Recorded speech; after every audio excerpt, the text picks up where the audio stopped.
اوس بل سبا خوا د جمعه ده دا خو بیا تی ستی په کتاب کې بیا ډېره لویه جمعه ده نو څه فرا حال پر لس بجې بیا خلک وروره کالي وړو څه کیسه ده وایي اخري جمعه ده اخري جمعه نو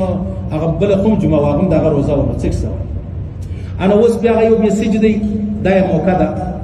هغه خلک وایي قضای عمرې کوي قضای عمرې دا رقم دی راولاړ شه پرون مې چا بارس میسج راکړی و ته دغه ووایه ما دا درواغ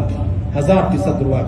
وای راولاړ څه څلور رکعات نیت وتړه بیا دونه نات وینا وای پلانې وای پلانې چې څو منځونه دي قضا کړي ته خلاص دا خبره چا کړې ده الله کړې ده که الله رسول کړې ده که الله او الله رسول کړې ده موږ نه به خبر څه به خبر دا یو او که الله او الله رسول خبره نه ده کړې ته واچ کړې ده نو ته د الله رسول فرمایي په جهنم کې په خپل ورسه ځای معلوم ملائکه دې نه بیا ورس په جهنم کې کوم ځای خوښ هغه ځای په خپل معلوم دا ګپ نه ده مرچ شپه ورځ ناشته کتابو ته ناشته کتابونه ګورو علما شپې کلونه سبا کړي دي هغه د پاره دي تر ولاړ شو ما بین کې ته خبرې ورواچې بیا څه وای په اخري کې وای ما غریب به هم فتوا کې یاد ساتي الله دې تا ته هدایت وکړي کني د جهنم ایندن دي الله لتا جوړ کړي تا پر الله دونه لوی دروغ وتړل د الله پر رسول چې دونه منزه دی پاک دی له هر عیب پاک دی لیکن تا دروغ ور باندې وتړل تا د کومه خو دا خبره راخسته وای صحیح سلو قضاء عمره دا بدعت دی که هر چا څلور رکعاته بدانیت وکړو چې یاره دا قضای عمرې ده دا بدعت دی د الله رسول فرمایي بدعت چې دی هغه ګمراهي ده او هره ګمراهي چې دغه سړی جهنم ته رسوي بس خبره خلاصه ده چې کوم سړی بدعتي دی دا د الله د رسول دشمن دی موږ وایي کافرانو دین ته ډېر تاوان رسول کافرانو دونه کافر خو زما استاد دشمن دی خامخا یې رسوي دغه مسلمانانو رسولی دي چې دا رقم مسیجان جوړ کړي بیا یې خلکو ته اصلي د خدای دپاره پر مخ یې چېرته د خدای دپاره دا درواغ دي که دې پر مخ شیر کو ته ورسره شریک یې په دې خبره که ته وازه نه وم په خبر نو چې نه وې په خبر مې په خبرو کار ولري ته نه وې په خبر بیا ستا څه کار دی په دې خبرو څه کار به لرې تا ته الله ویلي د الله رسول ویلي تا چې شیر کو الله پوښتنه درڅه کوي چې نه دې وشیر کړی الله پوښتنه نه درڅه کوله نو لهذا کوم سړی چې دا وایي دغه جمعه چې ده دا ډېره برکتمنه جمعه ده ډېره خاص جمعه ده دا بدعت دی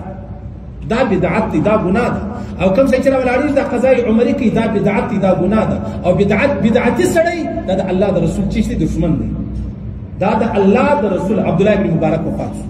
چې وفات شو بیا چا په خوب ولید چې په خوب یې ولید بیا پوښتنه جنې وکړه الله څه معامله سره وکړه الله رب العزت څو ورځې درولی وم جنت یې نه پرېښم ولې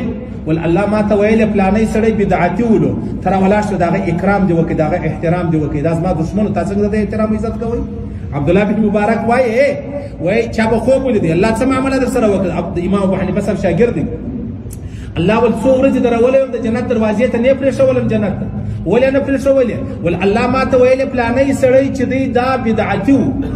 دا پلانی سړی بدعتي و دا زما او زما د رسول دشمن و او تا زما او زما د رسول دشمن چې کوم د هغه احترام دی وکړي هغه دې په احترام وکتل هغه دې په قدر وکتل نو لهذا زه تا جنت ته پرېږدم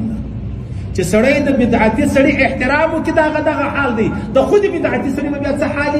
لهذا اخري جمعه را روانه ده نه دا څه خاص حیثیت لري لکه تیره جمعه چې څنګه وه دا جمعه هغه رقم ده نه عبادت څه دا رقم دی چې در پخوا ډېر ثواب لري نه دا خبره ده چې یاره دا جمعه نو بیا بیخي ډېره برکتمنه ده یو شی نشته پکې او بیا کله که په دا ورځ باندې چا قضای عمرې کوله دا بدعت دی دا ګناه ده دا د الله د رسول دشمني ده د الله د رسول دشمني ده د الله دشمني ده چې سړی ورسره کوي لهذا دا خبرې ونه کوي که دا میسیج در سره دي دا ډیلیټ کړه پر دغه ځای باندې که دې چاله استولی دي خالي ورته دا درواغ دي وروره زما په خبره دوکه نه سي زما په میسیج دوکه نه سي دیني ته راولاړ سي د 5 کسانو پر چا باندې مطلب 100 روپۍ باندې دی راولاړ سي 4 روپۍ راواخلي وایي دا زه بل چاته ورکوم چې وارې کې بیا دا وایي د ګردو غاړې ادا کېږي دا ادا کېږي غاړه خلاصېږي چې 15 نه 15 ارب رکعاته وکړي 15 ارب رکعاته نفل لمونځ د سهار 2 رکعاته فرض لتا قضا شوي په هغه پسې نه سړی سېدلی هغه الله فرض کړي وو دا نفل ستا خواهش دی فرض د الله خواهش دی د الله امر دی نو ته څنګه راولاړېږې د الله د امر سره د خپل امر چې دی هغه یږدې ته څنګه دا امر یږدې نو لهذا که چا دا خبره وکړله دا خو ګناهګار دی که چا دا لمونځ وکړي دا بدعت دی ستا دا خیال زه خلاص ولم خلاصوی نه یې نور لاړې په ګناهو کې ډوب شوې نور لاړې تباه شولې نور لاړې خراب شولې